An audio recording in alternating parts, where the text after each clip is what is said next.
everyone. If you're new to my channel and to me, my name is Jocelyn Baez. You may have seen me sharing my testimony on various channels on YouTube. If you haven't, I will post a link to them in the caption of this video. I was a professional dancer in Hollywood who was also involved in the music industry for some time, and I ended up deep in New Age practices before having an encounter with Jesus that completely changed my life.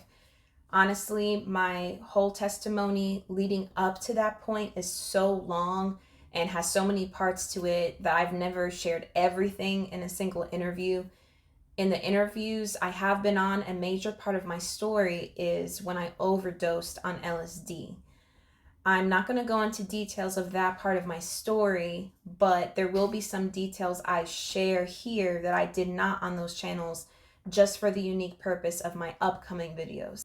My experience with LSD led to long-term effects that put me on a journey of healing that was oftentimes very dark, perplexing, but incredible. Incredible because I had no idea that God was going to take me through a certain process of healing that included giving me understanding on things I never thought I would have. In the interviews I've been on, the channels edit and cut out things I said that were especially gruesome and may not have been appropriate for their viewers, which is totally understandable. Of course, it's to no offense to me at all.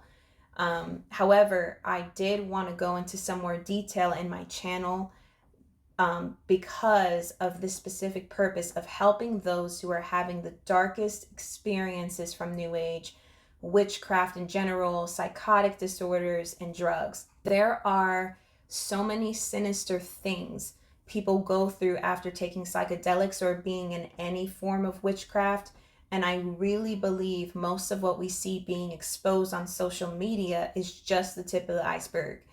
There are some torments that are so horrifying that people remain silent, but Jesus calls us to expose the darkness for freedom. I experienced long-term effects from LSD of what was really schizophrenia, although I never was professionally diagnosed. Schizophrenia isn't just seeing and hearing things that aren't there, it's having intense delusions that cause you to live in a type of alternative reality. So for me, I had extreme paranoia that I would get molested by people around me who would never do such a thing. I also had a delusional paranoia that I would uncontrollably sexually abuse someone also, although I never even had a desire to do so in my life. I also heard voices in my head that told me everything and everyone was sexual, to the point that I was absolutely terrified to go outside. I felt that my mind had actually shattered. Not in a gradual time like the time span it takes for a new belief or a habit to form. It was much faster because of LSD and because of the spiritual realms I was engaging with through New Age psychic practices. I was so traumatized because I had these voices that I had never heard, I had never thought of before in my life, and this caused me to split. So I didn't have a split personality, although during deliverances, different personalities would start to manifest, but my mind split in the way that I began to feel detached from my body. So this is called depersonalization and derealization. I constantly felt that I was in a dream and that I was separate from my eyes. So I felt that I was looking through them, but my eyes weren't a part of myself. It's really weird and it's hard to explain if you didn't go through it. It was so mind-shattering that I felt numb. I felt like my past memories before this experience were not real. And I questioned what were true memories and which ones were false or just from nightmares. I experienced derealization when stepping outside. The outdoors just felt like I was entering into a dream. And the only time I felt real, quote unquote, and that my environment was real was when I was indoors. So it was especially traumatizing because I love nature, I love being outside, And this lasted for a while. On top of this, I was petrified of sleeping because of the nightmares that would feel so real. I saw and experienced sexual perversions in nightmares that had never even crossed my mind in real life. I would sleep with my hand twisted in like weird clenched positions, and over time, this led to intense physical pain when I was awake. I was so scared of thinking because of the other voices, so I would only get relief by looking at my phone or listening to music. I felt that my maternal nature had left me. This all left me very devastated. Um, it also made me feel very alone because I didn't know anyone else that had gone through this. But it built such a faith in me because I knew that I couldn't kill myself, because that was what the demons wanted, and I couldn't handle any more of me being handed to them. God built such a faith in me for healing and restoration because I had no choice but to have faith. I have come a really long way since that time. I'm still experiencing more and more healing in my heart, my brain, and soul, but I'm so healed that I actually am becoming more loving, compassionate, pure, mentally sound, and like God than I ever was before any of this. There were things that God healed in me overnight, but this did take time. He used people who prayed for me and simply loved me into me feeling like I was in my body again. He also freed me from evil spirits that helped create and maintain these symptoms and disorders. He also began rewiring my mind without even having therapy, counseling, or medication.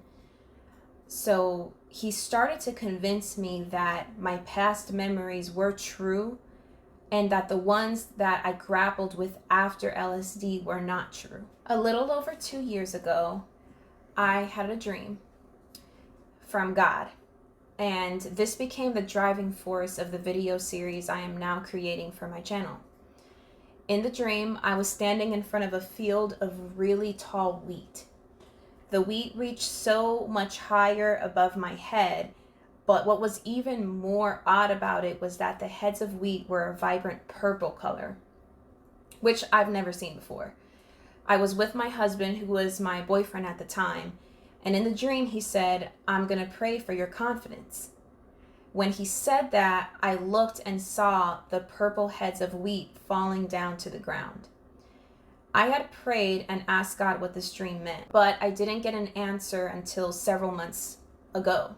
So this was just recent. One day I was sitting with my husband, and suddenly I had this urge to Google search what is the original form of LSD and what is it made of. What I saw blew my mind. So LSD was created by a scientist who used derivatives of a fungus called ergot as the base. This fungus specifically infiltrates wheat and other crops and replaces the ovary of the wheat. So guess what it turns into? A purple head. The color can also be black, but when I saw the pictures of purple-headed wheat, I was so mind blown, I cried.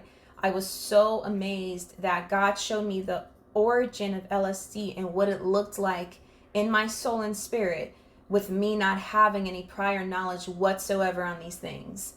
This is what LSD looks like in God's eyes. This led me onto a journey of curiosity and researching, which led to more researching, which led to more revelation, and I began to understand things about the Bible in relation to LSD and ergot, all the way to how and why bread is used so often in the Bible, especially in the Old Testament. These things seem completely not connected in real life, but as you follow along with the series, you will understand. I had a drive to research more than I have ever had in a long time. And I prayed and prayed, and I truly believe that the Lord wants me to release the information and revelation I've received from this research. This information is too profound for me to keep it to myself in general. The research was also not easy. So much information is censored online, and so many sites and articles even have a biased tone of support for LSD too. So because of how our society is promoting new age practices and drugs, especially psychedelic drugs in general, it can be discouraged to find negative information. I didn't just research online though. I also went to libraries for actual books because I think that's where most of our authentic information actually is. I'm calling my upcoming series LSD, the Bread of Death. So you may be thinking that my title in itself sounds biased and extreme. Although I am presenting a lot of factual information, I am still presenting information based on the lens of being a follower of Jesus Christ, along with my own lived experiences and personal revelations and connections I've made with the Word of God. Even if you don't share my personal beliefs, my spiritual beliefs, if you listen with an open mind, I guarantee you will learn something that you did not know before. My goal is to, one, help people understand why LSD is evil. And I don't mean just by knowing the Bible verses that talk about sins like witchcraft, the spirit of pharmakia, and etc. I mean understanding by knowing the depths of how God sees LSD so that we can see through his eyes. Secondly, my goal is to help enlighten people's eyes that have been darkened by our culture and propaganda. As a disclaimer, I am by no means claiming that I am a chemist, psychiatrist, or someone with any form of certification or degree in fields related to these topics. I'm going to present facts and revelations that I believe are from God. So it's up to you to take them how you would like to. I hope that you will join me on this journey and share these videos with anyone who is struggling to recover from a bad psychedelic trip, from other forms of witchcraft, mental illness, or who would just benefit from this information in general. Ephesians 5:11 through 14 says, "For it is shameful even to speak of those things which are done by them in secret. But all things that are exposed are made manifest by the light, for whatever makes manifest is light. Therefore he, God, says, awake you who sleep, arise from the dead, and Christ will give you light." In this series, I will be starting from the origins of LSD, leading up to our current age, tying in historical, scientific, spiritual, and biblical connections along the way. There's so much in the secular and Christian world that isn't being shared about all of these things, and I truly want to shed light to what has been in the dark. It's time for us to wake up to the whole Bible in its entirety and to the fact that history and science go hand in hand with the spiritual realm. I pray that all of our eyes of understanding will be opened, and thank you for joining the ride, and I'll see you in the next video.